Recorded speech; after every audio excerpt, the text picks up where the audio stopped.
Mais c'était quoi ce match de fou, les gars? C'était quoi ce match? Les gars, on était clairement sur le match de l'année, les gars. Le match de la décennie, le match du siècle. Je sais plus c'est quand la dernière fois qu'on a vu un match comme ça du Barça. Ou c'est quand la dernière fois qu'on a vu un match comme ça tout court dans le football. Mais les gars, c'était une dinguerie, vraiment, les gars. Vraiment, c'était une dinguerie. La dernière fois qu'on a vu un match aussi dingue, aussi fou du Barça, c'était la remontada contre le PSG. Ce match avait clairement une odeur de Paris Saint-Germain. Ce match avait une odeur de remontada, les gars. Vraiment. Mais jamais de la vie, j'aurais imaginé revenir. Jamais de la vie, j'aurais imaginé ne serait-ce que égaliser, revenir au score dans ce match. Alors, gagner le match, mais je vous dis, mais même pas en rêve. Comment voulez-vous imaginer quand tu perds par 2 buts d'écart? T'es en train de perdre par 2 buts d'écart. Et t'as Frenkie de Jong qui rentre, Ferran Torres qui rentre, Eric Garça qui rentre, Eric Garça qui te donne l'égalisation. Qui aurait pu imaginer ça, les gars? Eric Garça qui te donne le ballon du 4-4. Je vous dis, les gars, c'est un scénario similaire à la remontada contre le PSG. Tu remplaces juste Sergio Roberto et Eric Garcia. Les gars, la deuxième mi-temps, de Rafinha, le doublé de Rafinha qui t'a fait une première mi-temps exécrable. Vraiment, les gars, on était clairement sur un match de fou. Alors bien sûr, il n'y avait pas tout qui était parfait. Ça serait mentir que de dire l'inverse. Il y a largement des choses à améliorer. Il y avait vraiment des choses très inquiétantes. Ça faut dire la vérité, les gars. Sinon, tu ne serais pas encaissé 4 buts comme ça. Il y a beaucoup de choses qui ont posé problème dans ce match. Je dis pas que ce match était parfait, que c'était le plus beau match du Barça, mais c'est clairement le match le plus fou. Mais avant de s'attarder sur les détails un petit peu négatifs, etc., il faut quand même dire une chose, les gars. C'est le fait que tu sois capable de faire ce genre de rencontre. Le fait que tu sois capable de faire ce genre de match, les gars. Vraiment. Ça, c'est la signature des grands d'Europe. Très peu d'équipes en Europe sont capables de faire ça, les frères. Vraiment. C'est là où on se rend compte, les gars, que le Barça est de retour sur la scène européenne. Le Barça est de retour au premier plan sur la scène européenne, surtout, les frères. Parce que faire un match comme ça, et contre Benfica, on parle pas contre n'importe qui, les gars. Contre Benfica, une équipe avec beaucoup de qualité, avec des très bons joueurs, et on l'a très bien vu aujourd'hui, réussir à leur infliger une remontada pareil, mais c'est tout simplement exceptionnel. Mais c'est une dinguerie, les gars. Après, bien sûr, les gars, vraiment, par contre, une fois que ça c'est dit, par contre, il y a 2-3 joueurs, les gars, ça va devenir très, très compliqué, les gars. Finir la saison avec certains de ces joueurs, ça va devenir très compliqué. Et les gars, je vais commencer par Chesney. Je suis obligé de commencer par Chesney. Mais Chesney, merci pour tout, mais retourne à la retraite. T'avais pris la retraite, ben retourne-y.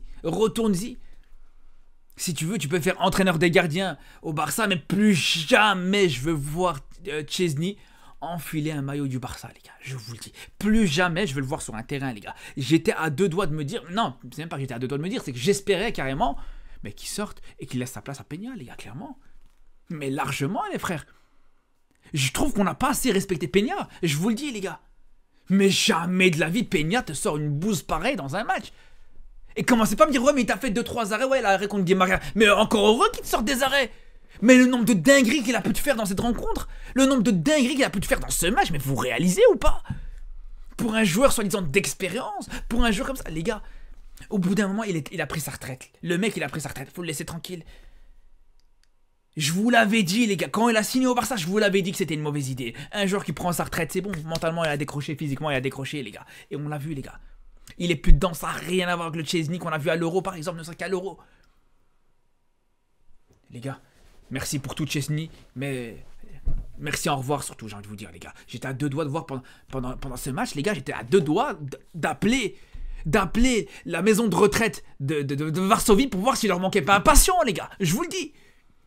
Non, je ne peux plus me le voir, les gars. Déjà qu'avec son blaze imprononçable, inécrivable, à chaque fois que je dois écrire son nom, quand je mets un titre, je le mets dans un titre de vidéo, quelque chose. Les gars, je dois vérifier lettre par lettre, on dirait que je suis en train de rentrer un code de Wi-Fi. Non, les gars, c'est plus possible. Vraiment, c'est plus possible. Déjà, pour commencer, je vais vous dire une chose. Avant de parler de la mésentente avec Baldé, avant de parler du pénalty qu'il encaisse, les gars, je suis sûr et certain qu'il y en a beaucoup qui n'ont même pas forcément relevé ça. Mais quand on regarde à la fin du match, avant le but de Rafinha, il faut quand même prendre en compte une chose, les gars. Juste derrière, on voit encore un Chesney qui se retrouve par terre à faucher son coéquipier. Mais c'est quoi ce délire, les gars? Il a été envoyé par qui? Par la mafia madrilène? Mais comment c'est possible, les gars? Il a failli te finir 2 carrières de 2 joueurs du Barça aujourd'hui. Il a failli exploser les jambes de Fermín López et de Baldé aujourd'hui, les gars. Non, mais je vous le dis. Cette sortie, personne ne l'a remarqué. Je suis sûr qu'il n'y en a pas beaucoup qui l'ont remarqué, les gars. Parce que c'est parti très vite, du derrière, t'arrives à mettre le but du 5-4, donc voilà, tu l'oublies. Mais cette sortie, les gars, vraiment, c'était une catastrophe. Rien que ça. Rien que ça. Je vous parle même pas. Voilà. Maintenant, on peut bien sûr parler de sa sortie sur Baldé. Les gars, c'est quand je vous dis que ce mec a été envoyé par je sais pas qui, les gars. Il a été envoyé par quelqu'un sur le dark web pour tuer des joueurs du Barça. C'est pas possible. Et commencez pas à me dire, ouais, mais c'est la faute de Baldé. C'est Baldé qui devait s'écarter. Les gars, la première chose qu'on dit aux gardiens quand ils sortent comme ça, c'est de s'imposer, de se faire entendre. Donc au bout d'un moment, s'il n'est pas capable de communiquer avec ses joueurs, c'est qu'il y a un problème, les gars, je suis désolé. Je suis désolé, les gars, mais au bout d'un moment, il doit le faire comprendre. Et surtout, est-ce qu'il avait vraiment besoin de sortir, les gars? Baldé était encore là, il était encore dans la course. Est-ce qu'il avait besoin de sortir aussi rapidement? Et puis, ok, tu sors, d'accord. Mais fais-toi entendre, tu préviens Baldé.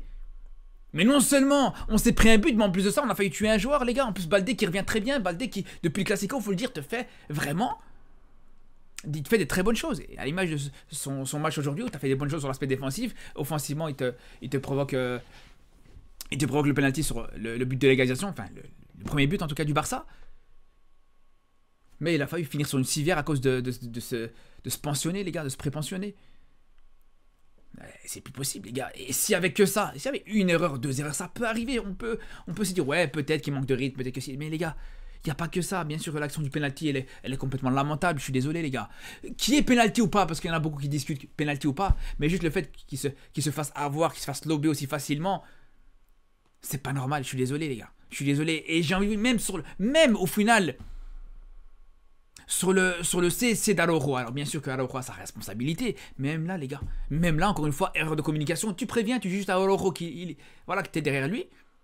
Araujo, il n'intervient pas. Même si, voilà, le CSC, voilà, pour moi, il aurait pu être largement évitable du côté d'Araujo.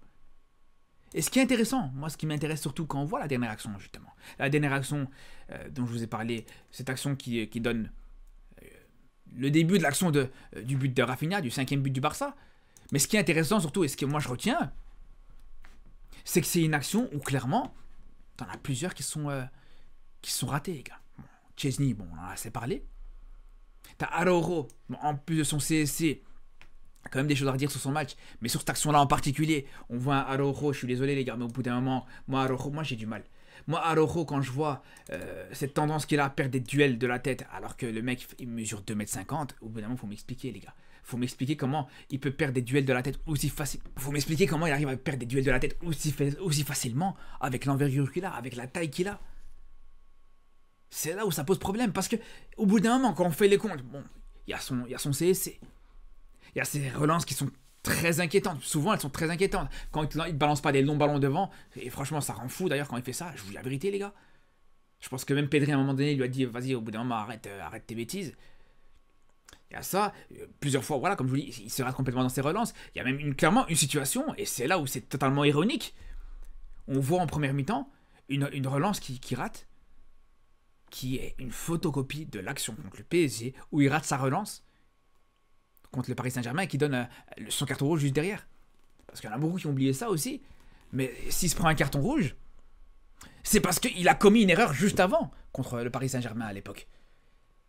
Il commet une erreur de relance et puis derrière il essaie de se rattraper parce que ça donne une occasion au Paris Saint-Germain. Mais là c'était la même chose. Là pareil, il donne encore une fois une occasion à Benfica avec une relance complètement ratée. C'est là où vraiment ça pose problème. Donc au bout d'un moment, c'est là où on en revient à ce que je disais. Problème de relance. CSC. Dans le domaine aérien, t'es pas totalement magistral non plus. Au bout d'un moment, qu'est-ce qui te reste? Et ça va le prolonger, ça va prolonger ça. Un joueur, en plus de ça, a manqué de respect au club pendant plusieurs mois, pendant les 6 derniers mois. Ah ouais, les gars, moi je reste sceptique. Et c'est là où je vous dis, encore une fois, sur cette dernière action, qui est tellement symbolique, les gars. Cette dernière action, et cette dernière occasion de Benfica, elle résume absolument tout. T'as la sortie de Chesney qui est ratée, t'as le duel aérien d'Araujo aussi qui est raté, et à la base, cette action, elle vient de quoi? D'une faute de Frenkie de Jong, qui provoque ce coup franc pour le Benfica. Voilà, les gars. La boucle est bouclée. La boucle est bouclée, les frères. Parce que, voilà, De Jong, sur l'aspect offensif, lui, il a été correct. Bon, voilà. Après, de toute façon, quand t'es mené au score, De Jong, il fait pas tâche. Il fait pas forcément tâche. Sur l'aspect offensif, il tombe sur une équipe qui joue dans un bloc bas. Donc, il a plus d'espace pour pouvoir pour pouvoir voilà, faire des remontées de balles. Mais défensivement, De Jong, c'est toujours compliqué, les gars. Encore une fois, c'est très compliqué. Mais bref, c'est pas forcément le plus gros responsable de ce match. Après, voilà, on peut aussi citer Koubarsi sur le premier but de Benfica. Mais franchement, est-ce qu'on peut lui en vouloir? Honnêtement, est-ce qu'on peut vraiment en vouloir à Koubarsi? Parce que sur les 4 buts de Benfica, bon, t'as un penalty de Chesney, t'as une sortie ratée de Chesney, et t'as un CSC d'Araujo. Et puis sur le quatrième but, t'as l'erreur de Koubarsi. Mais j'ai envie de vous dire que juste derrière, t'égalises. Juste derrière, au final, l'erreur de Koubarsi, c'est bon, tu passes à autre chose. Surtout que juste à côté, et après ça, il te fait un très bon match. Donc c'est là où vraiment, encore une fois, les fautifs, ils sont facilement pointables du doigt, les gars, vraiment. Et après, malgré tout, moi ce que je retiens, les gars, c'est le fait que je sois capable de faire un match pareil, je vous le dis, les gars, c'est pas anodin du tout. Faut pas minimiser ça du tout. Parce que non seulement tu fais un match où défensivement, c'était pas ouf. Défensivement, t'as commis beaucoup trop d'erreurs. Défensivement, t'avais déjà même pas de gardien, on peut le dire, les gars. Et t'arrives malgré tout à gagner un match. T'arrives malgré tout à gagner un match avec, comme je vous dis, plusieurs erreurs, avec un CSC, avec tout ça. Et surtout, les gars, avec une attaque qui était pas extraordinaire aujourd'hui, les gars. Le trio de devant était pas ouf du tout aujourd'hui. Yamal te fait vraiment, je pense, l'un de ses moins bons matchs avec le Barça depuis le début de la saison. Alors, bien sûr, on va pas lui jeter la pierre, mais voilà, malgré tout, c'était compliqué. Lewandowski, pareil, les gars, je suis désolé, il t'a fait des bonnes choses. J'ai envie de vous dire, heureusement que tu es capable de faire des bonnes choses quand tu joues au Barça, quand tu comptes Benfica, heureusement que tu es capable de faire 2-3 bonnes choses, quelques récupérations intéressantes, quelques petites passes intéressantes, etc. Mais globalement, encore une fois, c'est compliqué, les frères. Je vous dis la vérité, des fois, certaines passes très simples qu'il n'est pas capable de faire, comme sur cette action-là. Il doit y avoir combien de mètres, les gars, entre lui et Yamal sur cette action? 2 mètres? Allez, 2 mètres et demi à tout casser, je sais pas. Et qu'il soit pas capable de te faire cette passe, je comprends pas. Qu'il se marche sur les pieds tout seul, c'est incompréhensible. C'est vraiment incompréhensible, les frères. Il s'est littéralement marché sur les pieds. Il te fait la passe avec son pied droit et son pied gauche, il s'en mêle les pinceaux avec le ballon. Mais les gars, faut arrêter, se foutre de nous. Au bout d'un moment, Lewandowski, faut arrêter. Ok, toi aussi, tu mets un doublé et tu marques de pénalty. C'est bien beau. Mais dans le contenu, encore une fois, le match, c'est compliqué. Par contre, voilà, un Rafinha, je vous dis, respect à lui. Respect à lui parce que, ok, il te rate une occasion importante en début du match. En première mi-temps, il fait pas une première mi-temps de fou. Mais les gars,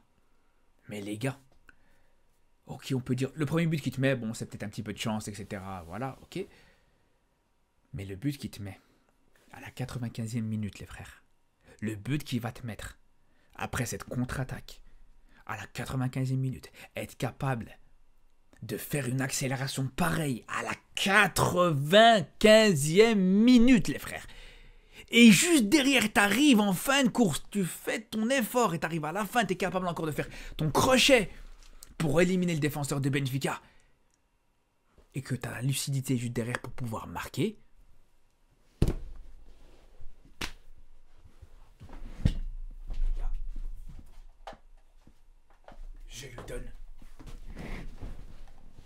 Je lui donne le ballon d'or, les frères. Il est là. Rafinha, tiens, c'est pour toi. Il n'y a plus rien à dire, les gars. Comment vous pouvez encore remettre ça en question, les frérots? Comment on peut encore aujourd'hui remettre ça en question? Aujourd'hui, il n'y a plus de débat. Il y en a encore qui osent te comparer Vinicius avec Rafinha. Les gars, il n'y a plus aucune comparaison, c'est possible, les frères. On va y revenir, d'ailleurs, par rapport à ça, les gars. Parce que là, on est au mois de janvier. Il faut savoir qu'on est au mois de janvier. Rafinha a déjà été plus décisif que Vinicius sur l'ensemble de sa saison où il devait soi-disant gagner le ballon d'or, les gars. Mais bon, ça, on va y revenir. Ça, c'est un sujet sur lequel je pense que je vais revenir là-dessus en vidéo sur les prochains jours. Mais en tout cas, les gars, vraiment, Rafinha, c'est tout simplement extraordinaire, comme je vous dis. Et il y a autre chose ici qu'il faut préciser. Parce que autant, dans le coaching, il y a certains choix qui ont été un petit peu compliqués. Et le choix de mettre Chesney dans ce match-là, pour moi, vraiment, c'était très risqué. Moi, je vous dis la vérité, moi, Peña, je trouve qu'on est très dur avec lui. Je vous le dis, les gars. Pour moi, on est très, très dur avec lui parce que jamais il t'a fait un match aussi mauvais. Jamais de la vie, les gars. Pour moi, il fait des bonnes choses. Ok, ouais, c'est pas Ter Stegen Prime, d'accord, il n'y a pas de problème. Mais il dépanne très bien, les gars. Vraiment. Pourquoi vouloir chambouler ça? Pourquoi vouloir remettre ça en question? Et on sait très bien, on l'a vu à chaque fois que dans un club, tu as vu une concurrence entre deux gardiens. À chaque fois, c'est une très mauvaise idée. On sait très bien, les gars, qu'à chaque fois, c'est très compliqué ce genre de choses. Mais par contre, voilà, je vous parlais du coaching de Hansi Flick. Ce qu'il fait en deuxième mi-temps, les gars, franchement, c'est très osé. Parce que le mec n'a pas de banc. Clairement, il faut le dire, les gars, il n'a pas de banc. T'as qui sur le banc? T'as Ferran Torres, Fermin Lopez. Voilà, c'est un petit peu compliqué cette saison, c'est un manque de régularité. T'as Frenkie de Jong, t'as Eric Garcia. Bref, t'as pas de banc. Tout simplement, t'as pas de banc. Et qu'il soit capable de faire que ton équipe, elle soit toujours dans le match, qu'elle soit capable de revenir au score et de gagner ce match-là, avec des ajustements tactiques, le fait de passer à 3, le fait de faire des changements de poste, de prendre des risques comme ça, mais vraiment, ce coach, les gars, c'est bon. Pour moi, il a gagné toute ma confiance, je vous le dis, les frères. C'est exceptionnel. On a une leçon tactique aujourd'hui de la part d'Hansi Flick.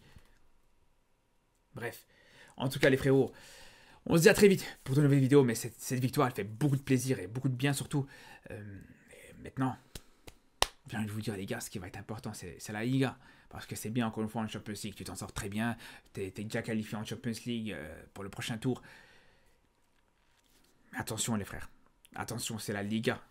Aujourd'hui, qui est le plus important maintenant sur les prochaines semaines. D'ailleurs, ça sera la Liga, la compétition la plus importante. Mais bref, ça, on aura l'occasion d'en reparler. Sur ce, les frères, je vous dis à très vite pour de nouvelles vidéos et surtout d'ici là.